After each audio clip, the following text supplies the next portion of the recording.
stable now, so let me start by introducing myself. I'm Dr Danielle Sanderson. I'm a lecturer in real estate at the Bartlett School of Planning, and I'm also admissions tutor and year one tutor, and in charge of the urban planning and real estate course. Perhaps I could just ask my colleagues to introduce themselves. Oveis, would you like to introduce yourself? Hello everyone, I am a second year student. I do urban planning, design and management. So I've just finished my second year and I'm going into my third. And I'm basically here to ask any random questions that you might have that aren't entirely the course. Jess. Thank you, Danielle. Thanks, Oveis. My name is Jessica Ferm. I am a lecturer in planning and urban management at the School of Planning. I teach undergraduate modules in the second and third years. I teach economics of cities and their regions in the second year, and urban project management in the third year. And I'm also the director of the undergraduate program. So if you do join us, you will have quite a lot to do with me. Thank you. I'd just like to say that this is being recorded, just so you know. It's an informal event, the opportunity for you to ask questions. And if you could ask your questions using the Q&A button in the webinar function, and if you're happy then to ask them in person, we can call upon you and get you to pose it in person. If you'd rather that one of us just reads it out, then that will be fine. You could just put that in brackets in your question in the Q&A function. We'll just start by telling you a little bit about the programme. Hopefully you've all seen the video that I put together that describes the Bartlett School of Planning, the programmes, the sort of career opportunities and that sort of thing. Vicky Howard will have sent that out to you with this invitation, but you can ask us anything that was in that or any other questions that occur to you. But we'll just start by talking through the 3 years of the programme. And so I'm going to share a diagram that illustrates the format of the programme, and Jess will talk through the first year modules, Oveis will talk through the second year ones, and I'll talk through the third year ones. So I'm just going to share that now.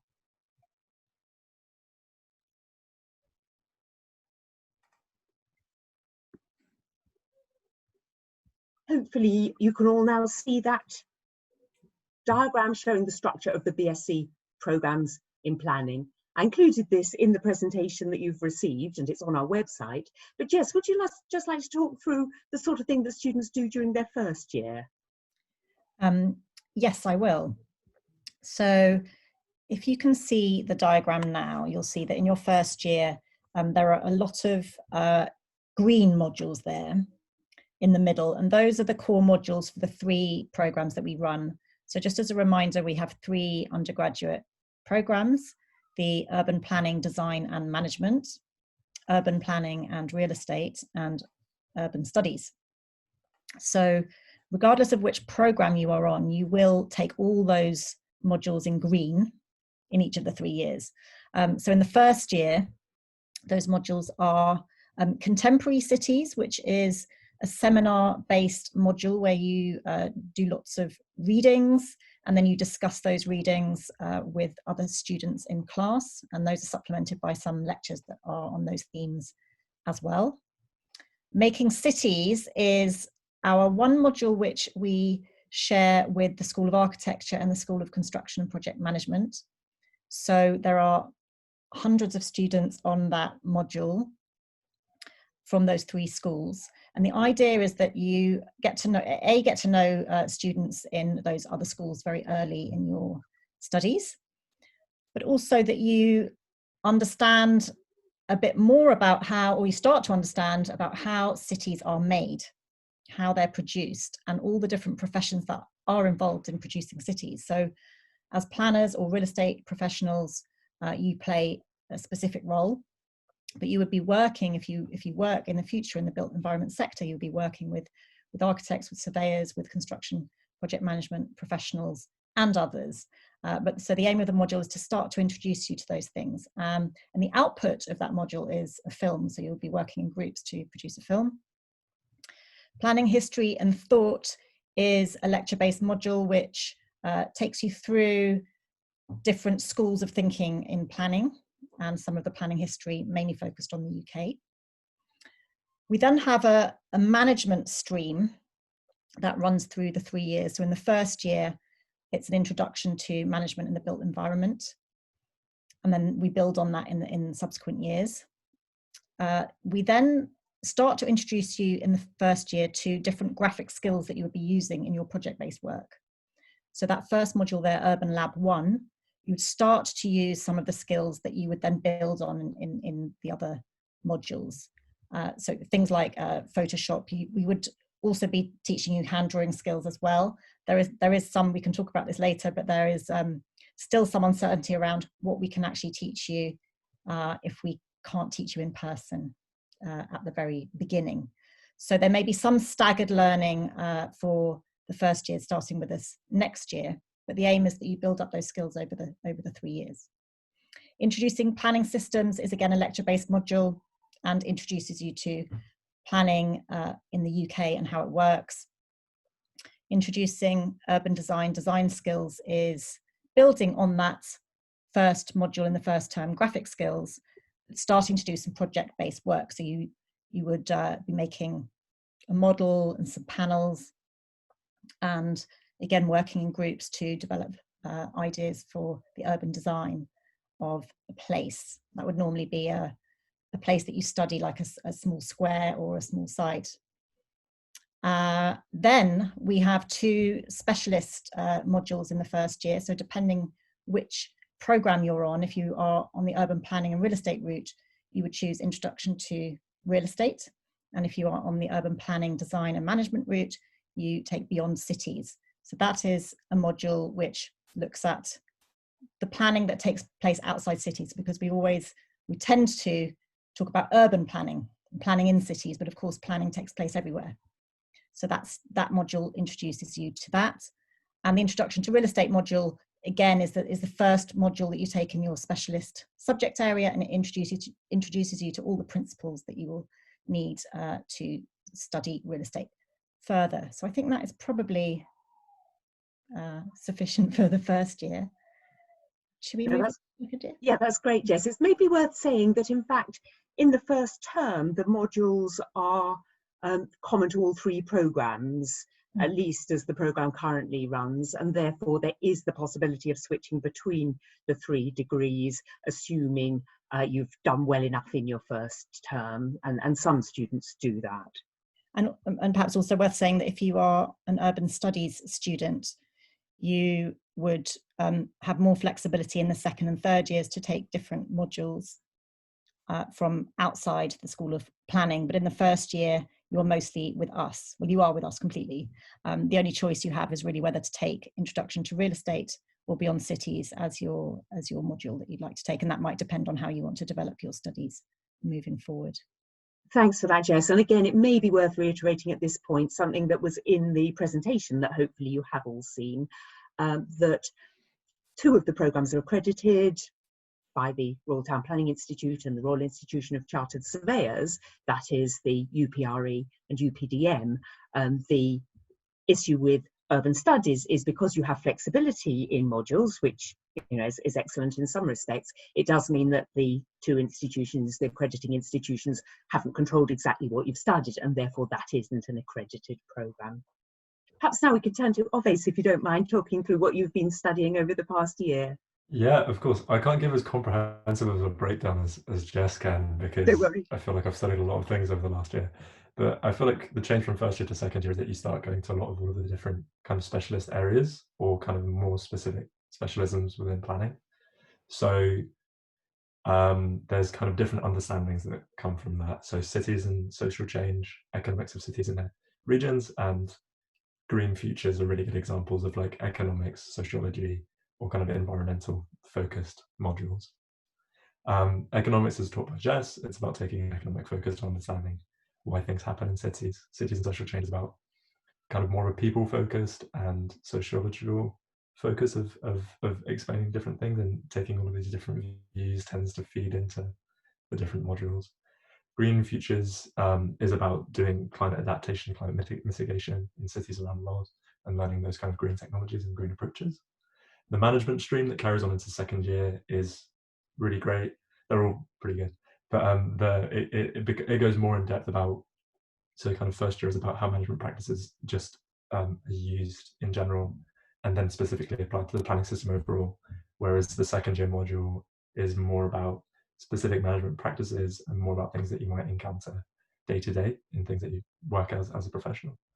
Urban Lab 2 spatial analysis is a lot to do with GIS and so geographical information systems, and map analysis and data analysis, and a lot of really useful skills from a really introductory point up to a more intermediate. And then strategic planning project is the very, very strategic kind of higher scale side of planning. So looking at city regions and things that affect a lot of people. And then urban design theory to practice is you're basically given a chunk of London and you take an urban design approach to addressing issues that it might have.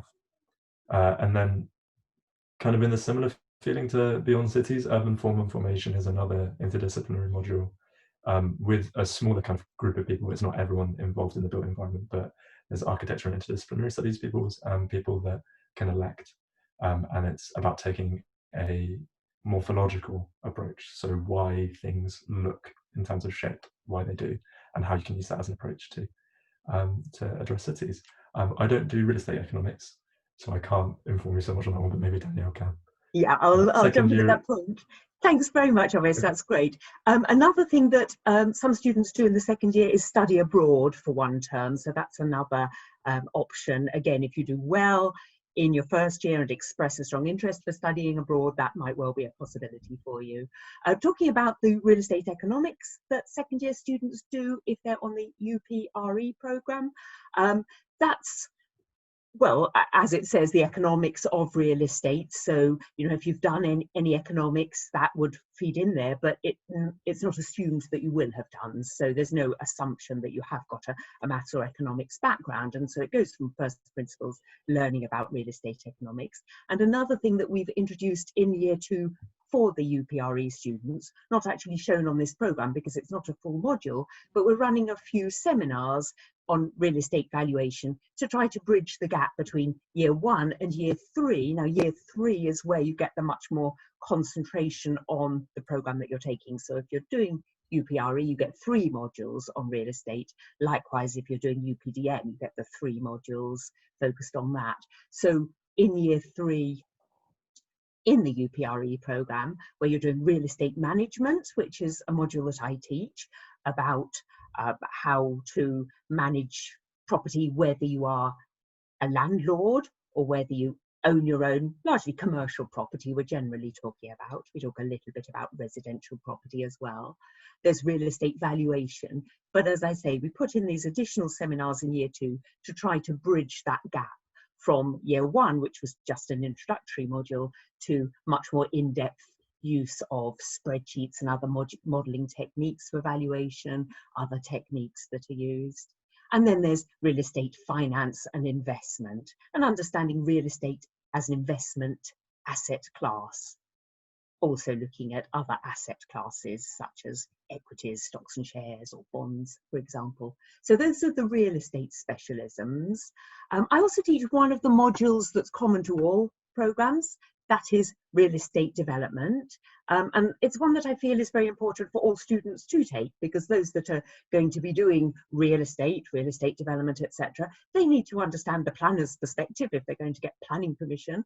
And similarly, planners need to understand the developer's perspective on what constitutes a sort of viable development, and, you know, whether the restrictions that are being attached by the planners are too onerous, for example. So real estate development is taken by all students, as are the other modules in that centre section. So the understanding urban change ones, regional development, planning and policy, urban and environmental politics, and then the management one, following on from the earlier modules in the management stream. And then, in addition to real estate development, delivering urban change also includes planning and property law. And then if you're doing UPDM, we have further design modules, development project, and a module on transport policy and planning. So that's a sort of explanation of the 3 years of the 3 programmes. And in a moment, we'll come to Q&A, and you're very welcome to ask for more detail about those if you wish, and other things. I'm just going to stop sharing that now. perhaps we could quickly do introductions now, if you're happy to do that. It'd be useful for us to know of the offer holders who are watching a little bit about you, your name, what you're hoping to study and where you're living. So if you're happy to participate in that way, that would be absolutely lovely, as a way to get to know each other and for us to get to know you a little. So I believe we now have 20 participants, including the three of us, plus Vicky in the background who's monitoring the chat. I will have a look at the names of the participants this way, and then maybe, Vicky, would you be happy to unmute everyone, and then perhaps we could get people to introduce themselves? Oh, that's great. Now I can see people in one order, so maybe I can ask you to introduce yourselves if you're happy to. Right, I've got various people showing up. I mean, if I call on you, if you prefer not to, that's absolutely fine. You can either say, you know, that you're shy, or just put in the chat that you'd rather not. But if I just call on you by name, and then if you just tell us a little bit about yourself, what you're hoping to study and where you're from. So could we start with Aaron Chugani? Hi, I'm planning on doing urban planning and real estate, and I'm from Leicester. Okay, thank you very much, Aaron. Now, the next person on my list is Abby with lots of Y's after her name. I don't know, Abby, would you be happy to unmute yourself? Are you happy to say something? Hi. Oh, lovely. Hi. Oh, I'm from China. Okay, lovely. Whereabouts in China? Yeah, I'm really looking forward to studying UCL. Yes. Yes. Okay, all right, thank you, Abby. I've now got Anise next. Oh no, it's sort of, yes, Anise, would you be happy to quickly introduce yourself? Yes, hi, I'm Anise, and I'm from Hong Kong, and I would really like to study urban planning, design, and management. Lovely, thank you, Anise. And Thank Ash Singh? Yes. Can you hear me? Yes, thank you. Yes. Well, hi, hope everyone's safe and well, firstly. It's nice seeing how the structure is going to work, which is cool. And I'm originally from London, but I'm currently living in Dubai now. So, and I'm going to be studying urban planning and real estate, which I'm very happy about and looking forward to it. So hope to see you all soon in September. Brilliant, absolutely. Thanks, Ash. And can we have Catherine next? Oh, can we unmute Catherine, or Catherine, you? Hi, I'm Catherine, and I'm from Shanghai, and I'm looking forward to study urban planning, design, and management at UCL. Excellent. I just thought this is a nice way of you at least sort of getting to know some of each other's names and hearing each other's voices. Thanks, Catherine. Ian, could we have you briefly introduce yourself? Hello, I'm Ian, and I'm from Hong Kong, and I would hopefully be studying at urban planning, design, and management if Excellent. I get good grades. Oh, good luck with that. Good luck to all of you. Good. And Julian? Hi, I'm Julian. I'm Sri Lankan Filipino, but I live in Jakarta in Indonesia. I'm hoping to study urban planning, design, and management. So yeah. Excellent. Lovely. Thank you for that. And Lu Yutong? Hi everybody. Can everybody hear me? Yes. Oh, okay. I'm Lo Yutong, and also you can also call me Claris. I will be studying urban planning, design, and management in September, hopefully, and I'm from China. Excellent. Thank you very much, Lou. And I've got Marcus next in the order of that are appearing on my screen. Marcus, are you happy to unmute yourself and introduce yourself? Hi, can you hear me? Yep, we can hear you. Marcus, are you there? Hi. Hi, Marcus. Yeah, I'm Marcus. Marcus Busby. Hiya. Where are you from? It says my internet connection is unstable. Yes, can you hear me? Little bit dodgy. Suffolk, South Coast, East Coast of England. Excellent. What was your surname, Marcus? Rural coast. Yeah. What was your surname? Have I corresponded with you? I think I have. Busby. Yes. Yes, we've had some correspondence. Yes. Excellent. Okay, thank you for that, Marcus. And next on my list, would it be Matthew Lai next, I think, in order? Yeah, can everyone hear me? Yes, thank you.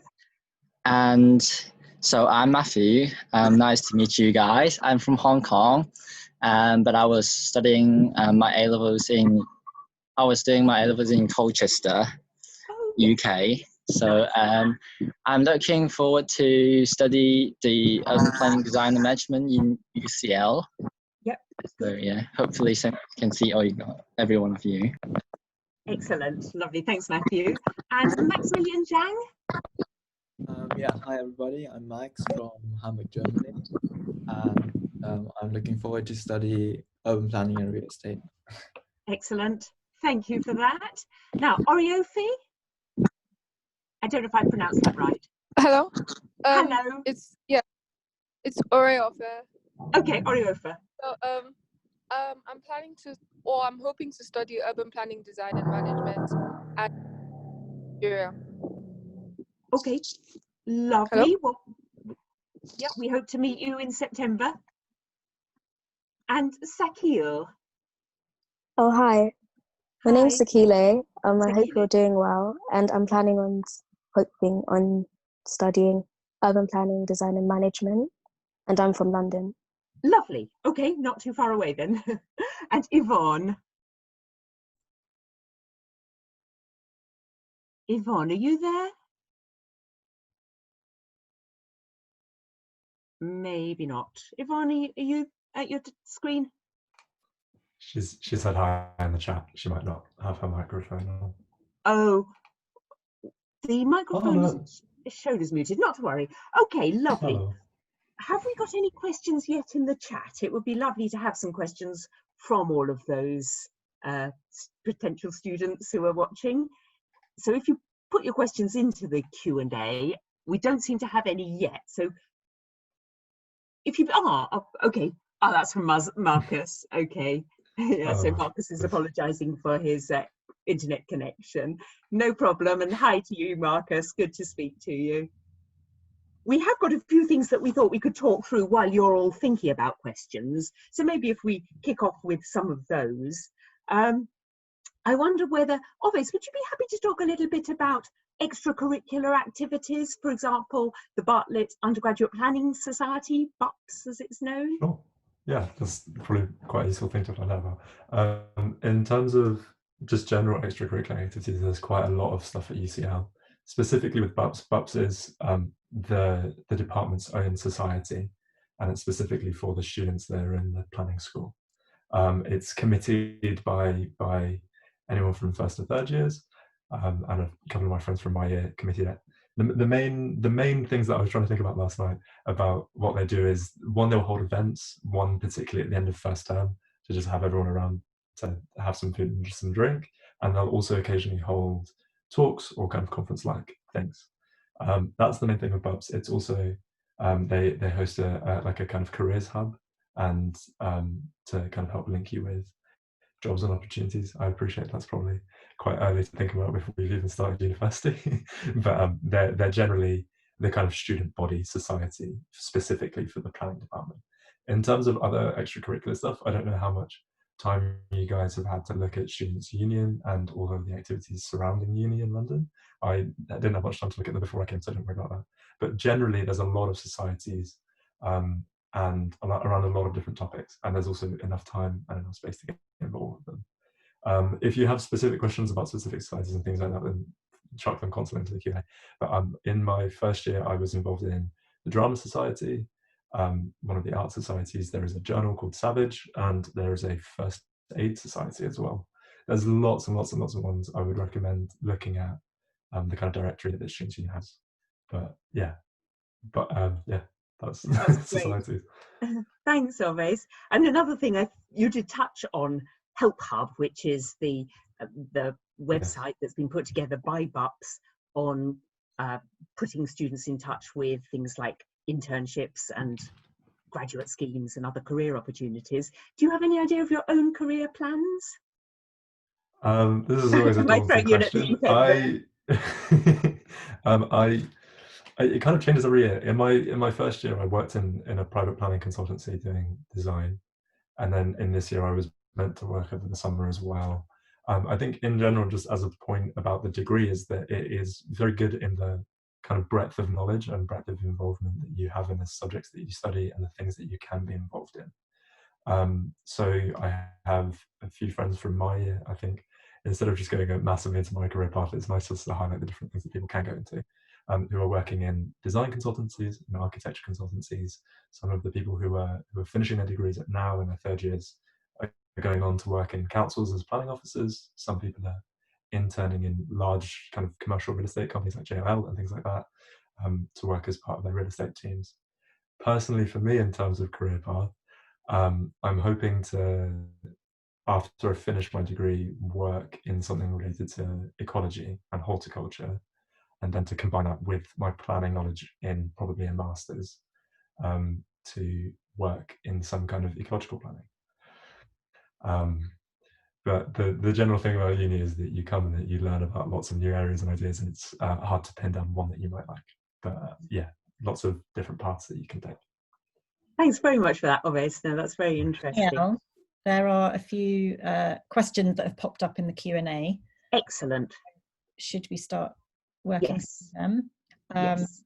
There was one from an anonymous question, so I will just read that one out. Mm-hmm.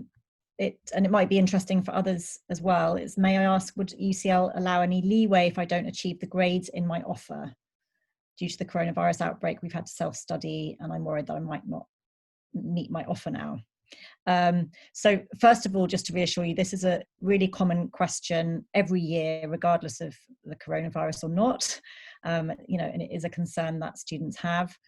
Normally, UCL is very strict on this, but what happens every year is that normally we meet our targets, and therefore we're not in a position to offer places to students who have not met their offers.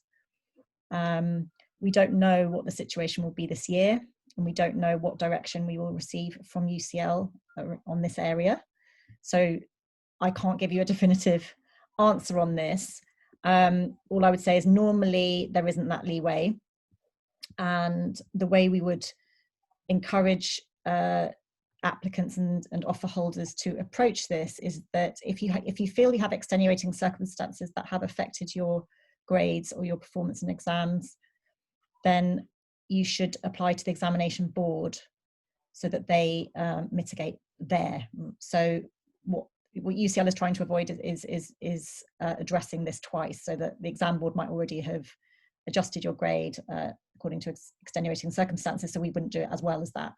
So that is how UCL approaches it, and I would encourage you to take it up first with the examination board or your school and receive advice there. There might be the other option of actually sitting your exams. If we're talking about assessed grades, I believe there will be the opportunity to sit exams in the autumn, so you wouldn't then be able to take your place for this year, but if you got the grades, you would be in a strong position to be given an offer for next year. Not, I think, absolutely guaranteed, but it would be certainly borne in mind. Okay. Would Lu Yutong would you like to read out your question? We had two questions there, I think. I want to ask, will there be any research opportunities to join with our professors, or will there be formal programs to apply, like research programs, or students need to approach professors personally to look for like positions like research assistants? There is certainly some of that. In the presentation that hopefully you have seen that was included in your invitation, I talk about how I worked with two of my students on a paper that actually I was very fortunate got awarded a prize at the American Real Estate Society conference and was published in one of the top ranked journals, and they helped me very much with some of the background research. we get academic allowances that we can use to pay students to be our research assistants, but it's not that widespread. There are some examples, and able, diligent students do build that rapport with their teachers and do sometimes work as research assistants. So there are some opportunities, but it's not a sort of formalized process. I mean, Jess, do you have anything to add to that? Yes, there is one formal opportunity, which is a Laidlaw scholarship, which has been running for a few years, and I think 3 of our students have taken part in that so far. So that is advertised around springtime, and there are a number of different topics that are advertised, and you would submit an application to pursue a line of research according to a chosen topic, and then you would be associated with some academics in order to pursue that research. And for that you get an allowance or a scholarship of £3,000, and you would normally undertake that work in the summer of your first year, I believe. So that's a very prestigious opportunity to pursue research within the school, but it is very competitive, obviously. Yeah, that's the main thing I can think of. Lou, did you say you had a second question? Oh, yes. Am I still muted? No. No, we can hear you. Okay. How much individual attention can professors give to students throughout the 3 years? Because I know there are like first-year tutors that assign to each student, but I don't really know how much individual attention that we can receive for second year and third year. Right. No, in fact, there are year tutors for each year, but the personal touch comes from your personal tutor. So every student is allocated a personal tutor. Now, their main role is pastoral. So we have one-to-one meetings. I have about 20 personal tutees. Those who are coming to the end of their third year, I've had for the last 3 years. So I've got to know them very well. And my role is, for example, helping them with writing their CV or job applications or writing references for them, but also their pastoral care. So if students are having difficulties, mental health issues or physical difficulties or whatever, I would be one of the first ports of call. We do actually have all sorts of other pastoral setups, the student psychological services and all sorts of things to help students who are suffering in any way. But that's mainly the pastoral side. But I can also give a little help academically to my personal tutees, maybe discuss some ideas with them, that sort of thing.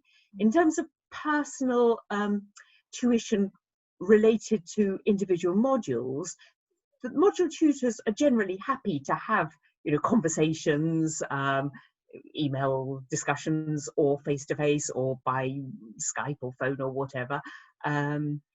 But you wouldn't have an academic tutor that would sort of be one-to-one following you through. It's a personal tutor. Jess, do you want to add to that?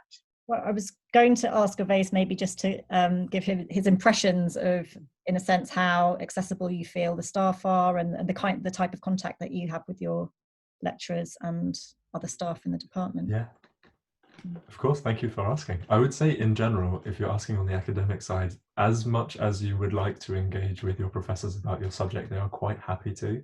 I think, yeah, if you are very engaged in lectures and you put the time in to talk and to read and to ask engaged questions during the lectures and during the times, then there's a lot of opportunities to learn a lot of things there.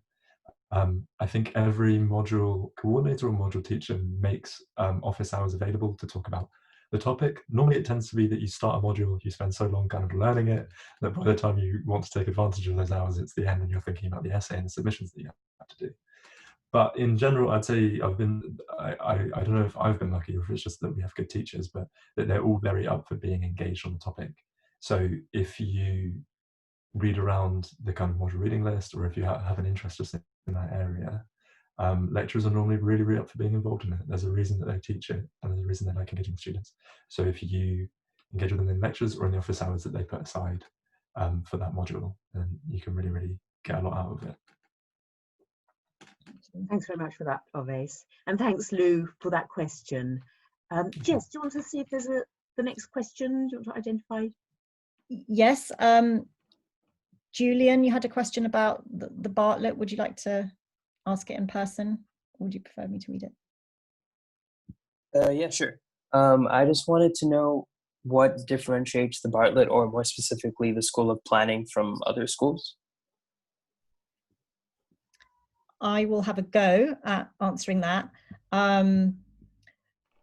Well, the School of Planning, I mean, first of all, it is one of the oldest planning schools in the country. And I think because of that, it has, it does have a very strong reputation in all the different subject areas. Our real estate specialism is our newest area of specialism.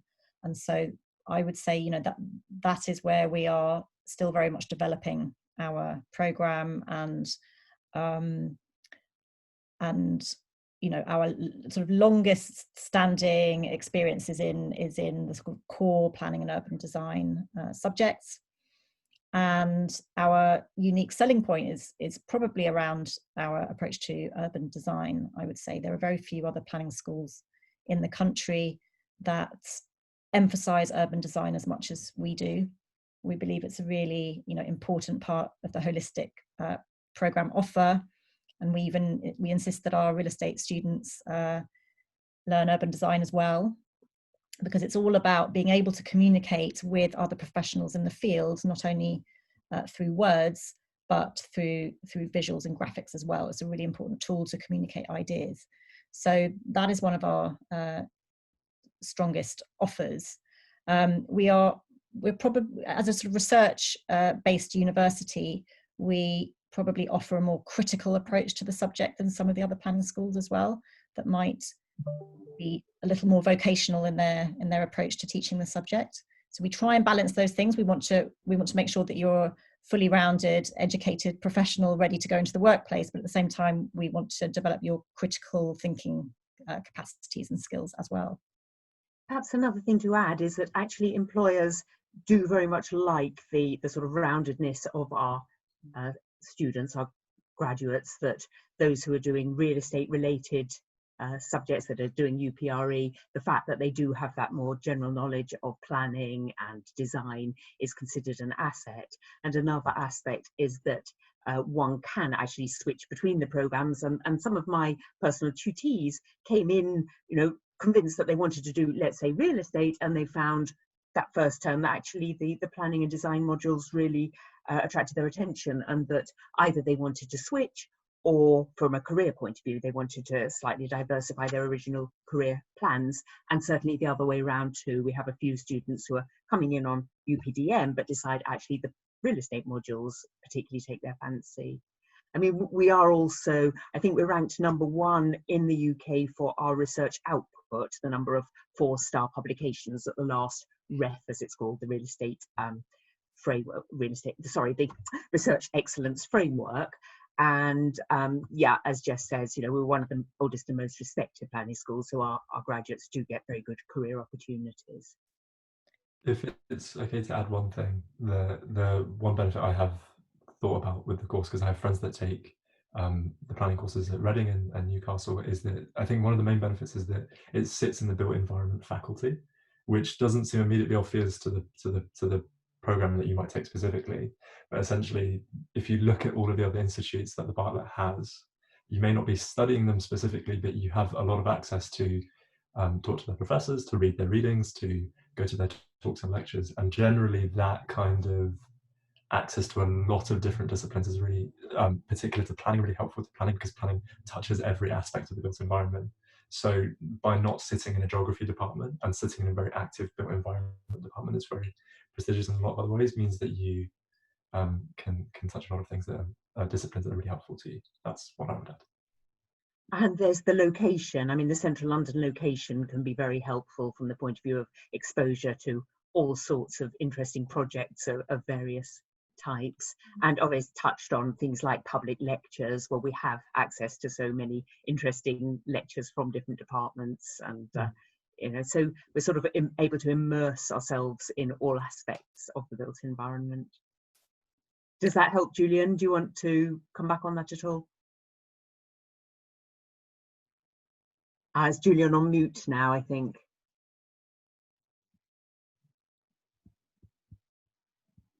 Okay, shall we move on to the next? Sorry, my bad. That's all good. Thank you. Thank you. Okay, thanks, Julian. Okay, there are another couple of anonymous questions here that I will read out. One is it possible to transfer between colleges? I'm not quite sure. I'll interpret that in a couple of different ways. So between programs within our school, it's very possible, as long as you've met the original entry requirements for that particular program, and as long as you make an early enough decision that you want to change. So that's very easy. Transferring to other degrees within UCL in different departments or faculties is also possible in principle, but it does depend on whether that other department or faculty has capacity and is able to take you on. And they would also normally ask for possibly an additional personal statement relevant to that subject. They would also follow up on references and things like that. So it's very possible in principle, but in practical terms, it's not always. So it is worth getting that right initially, but it's pretty flexible within the department itself. So I hope that has answered that question, and if it hasn't quite answered the question, do come back in the Q&A box and clarify. That would be great. The other important one that I think we should touch on really, certainly before we close this Q&A today, is what changes to the programme will be made due to COVID-19. I'll start to answer that. I mean, firstly, just to say that we know UCL has made some announcements around this, but it's very much still in flux. There's still a huge amount of uncertainty. What we are aiming for is as many students as possible being able to join us in London in September. The campus we aim to have the campus broadly open. We don't know yet to what extent we will need to social distance, to what extent other measures such as wearing of masks will be required or compulsory. Certainly we would encourage you to be prepared for that. And we aim for libraries and student centre and some of these key facilities to be available and open to you, including our home department building.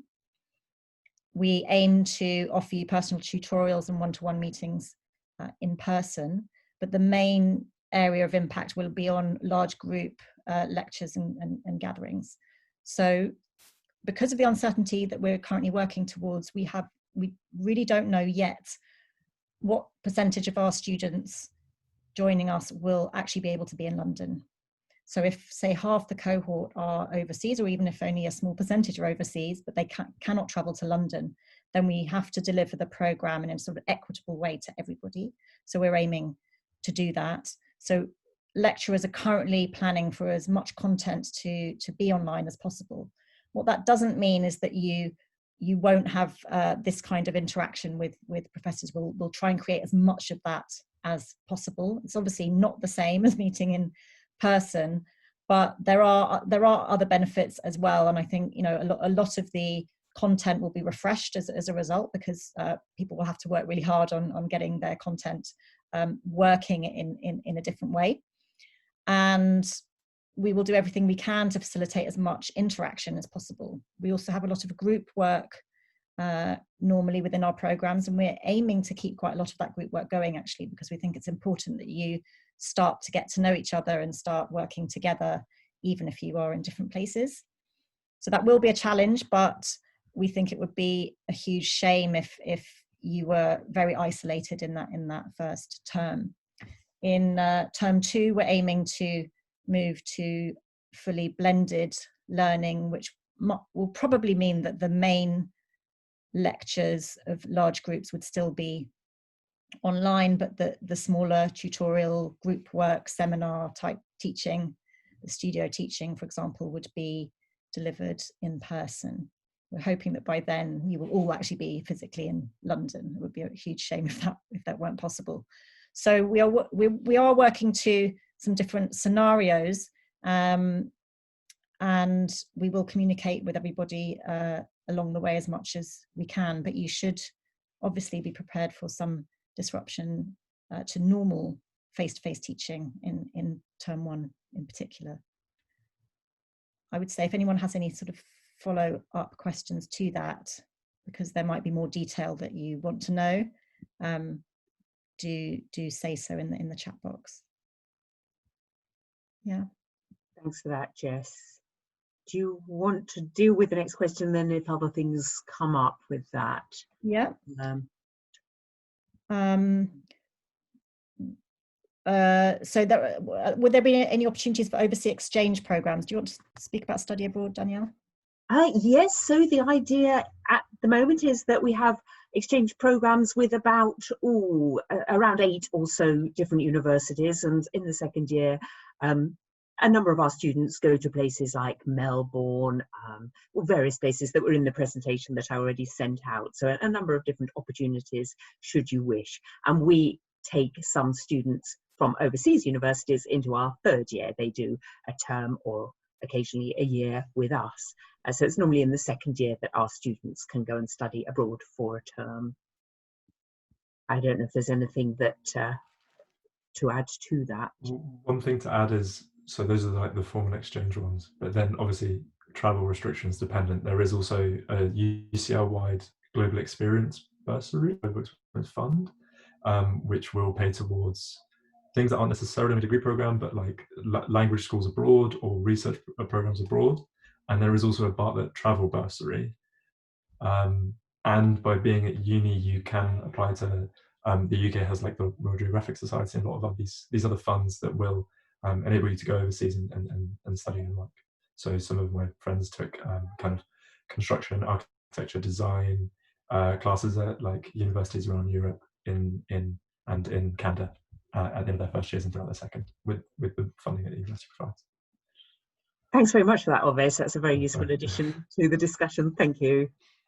Any more questions, Jess? There seemed to be one that was repeated a couple of times. Yeah, I wonder whether Ash Singh, would you like to ask your question?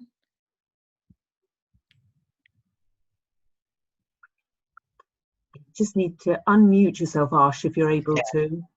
Yeah, I just had a question in regards to the introducing urban design and graphic skills modules. I was wondering whether there were any new softwares that you suggest we familiarize ourselves, which you may be like using for the first time this year. Have you tried using the Urban Skills Portal material? I think you've been sent a link to it, and I know some offer holders have worked their way through some of those modules. Have you tried that yet, Ash? And in terms of anything like, because I have briefly viewed that Urban Lab material, but is there anything like AutoCAD or SketchUp which we'll be touching on in the first year? I'll just quickly touch on that. So we do teach SketchUp, but not till the third year, I believe. Oveis, you haven't had it yet, right? Third year module. So that's in the third year. In the first year, you will mainly be working through Photoshop. And again, Oveis, you might want to add to this discussion because obviously you've worked with these. Yeah, I just want to jump over you. The ones that kind of like mandated, kind of like Adobe Creative Suite ones in the first year. In terms of CAD and computer-aided design, you'll be taught to use GIS software in your second year in terms of producing cartography and also in analyzing the data. And you will also use other kind of Adobe products in the second year, as well as the opportunity to use AutoCAD. The thing that I would just say is that the course is quite good at accommodating people. The idea is that you don't have to come from a design background to start learning these things. You're more kind of taught about drawing and design principles as opposed to specific softwares. That's kind of the focus at the start, and then they will, through that focus, teach you Creative Suite. I would say that there's kind of space to use whatever software you would like, and if you are someone that is that enjoys these things, that you very much can just start teaching yourself SketchUp and AutoCAD and Tinkercad and all these other softwares before you come to uni, and then go about it in the way that you'd like to. But don't feel the pressure that you have to really know what you're doing before you arrive, because the course accommodates for that. Sorry, Jess. Another free piece of software is QGIS. I've actually been trying to teach myself the use of QGIS recently, and there are some tutorials online and quite a few on YouTube, for example. So all sorts of material available to get you started if you wish, but don't feel obliged. Perfect, Great. thank you. You're welcome. Any more now? Jess, do you want to read? Yes. There was a question, could you please explain the urban design modules for the UPDM course, and if doing this course would allow me to apply for jobs in design? I will just address the last point in a sense, and then maybe Oveis, you can talk a bit about the modules themselves. So yeah, I mean, in a sense that, you know, this is an undergraduate degree, and so what we're trying to do is introduce you to the breadth of the subject. And so we're not training you quite to be a fully fledged urban designer to be able to go into practice and work as an urban designer immediately as you graduate from your undergraduate. Although some, you know, really motivated, gifted students have gone on to do that. But certainly it is a very strong building block to then go on and do more specialized study in at master's level. I mean, obviously you are also, you know, you are in the job market competing often with architects who will spend a much longer time doing just drawing. So that's something to keep in mind as well. For urban design, obviously, you're not designing buildings, you're designing the spaces between buildings, and it is a very different skill. And a lot of architects never gain that skill. They stay focused on the building. So it is something distinct and different. But there are architects who then tend to diversify into urban design as well. So that's not the perfect answer there. But I guess, you know, what I would say is that it's an opportunity for you to really understand, how much you enjoy that particular subject, how much you enjoy working with the different softwares and designing, and whether you want to pursue that further in your career. Oveis, do you want to it's okay if I jump in. I think in terms of, if you're really, really orienting towards design, then I think it's important, this is my personal opinion, I'm sorry if everyone disagrees with this. This is not specifically a design degree. It is a degree with design as a part of it. And the best way to kind of describe that is that architecture students will specifically learn about design principles and how they apply to buildings, whereas planners will learn about the variety of things that are involved in the built environment and one way that design applies to that. In terms of, because I got into first year, thought that there were a lot of areas that I wasn't very interested in, that design was a very interesting one for me, but I don't have any design background skills. And I got really upset in first year thinking I would never be able to get into it. One thing I would say is that there is enough space for you in your own time and with your own kind of aspiration to build up those design skills and implement them in your modules and use that as portfolio material if you do decide that urban design is something that you want to go towards. But I think one thing to be really clear about is that, and this is something that I think is a massive benefit to the degrees, and one of the reasons why I'm really happy I've taken it, is that it is not just solely focused on design, it is everything that implicates onto the world of design. So that's an important part. If you are someone that just wants to draw, then you'll be spending a lot of time understanding how drawings affect the world as opposed to just how to draw. But I would say that there's enough space and enough support and enough resources for you in your own space to really push that in your own study. And if you're really good about how you learn software, how you learn to draw, and how you practice, that it gives you a very good basis for going to it, but that it is not just a design degree. Thank you. Thanks very much for that, Oveis. I see we've got 3 anonymous questions that I can perhaps quickly deal with, and then we'll bring it to an end because we've only got another 5 minutes and a couple of things I wanted to say to round up. So we have 3 more questions. The first I'll answer, which is the last of the questions. How many students are there in the School of Planning usually? We usually take in around 50 students each year in the BSc 3 programs. We also have lots of master's students as well, but if you're talking about at undergraduate level, roughly 50 a year. And one of you has asked about the presentation that was that I recorded. It should have been sent to you with the invitation. I believe it was the invitation to link to this webinar, I believe also contained a link to the presentation. It will actually be uploaded to the Bartlett website at the end of June. We've got a university open day at the end of June, and then we were going to upload it at that point. But if you haven't received it and can't find it, please feel free to email me or Vicky, who sent out the invitation, and we'll send you another link to that presentation. And then the final question that seems to be on the chat is, what leadership opportunities are there in the programme? And there certainly are some, in that we have student reps. So each year we have 2 or 3 student representatives who act as liaison between their student peers and the staff, and that's an opportunity for leadership. There are plenty of leadership opportunities within organisations like BUPS that Oveis talked about, the Bartlett Undergraduate Planning Society. You can take committee roles there and in other student societies. So there certainly are some leadership opportunities. I mean, Jess or Oveis, do you want to come in on that and suggest others? I would just add that there are, we operate a student mentor program. So when you first arrive, you would be assigned a student mentor in the 2nd or 3rd year.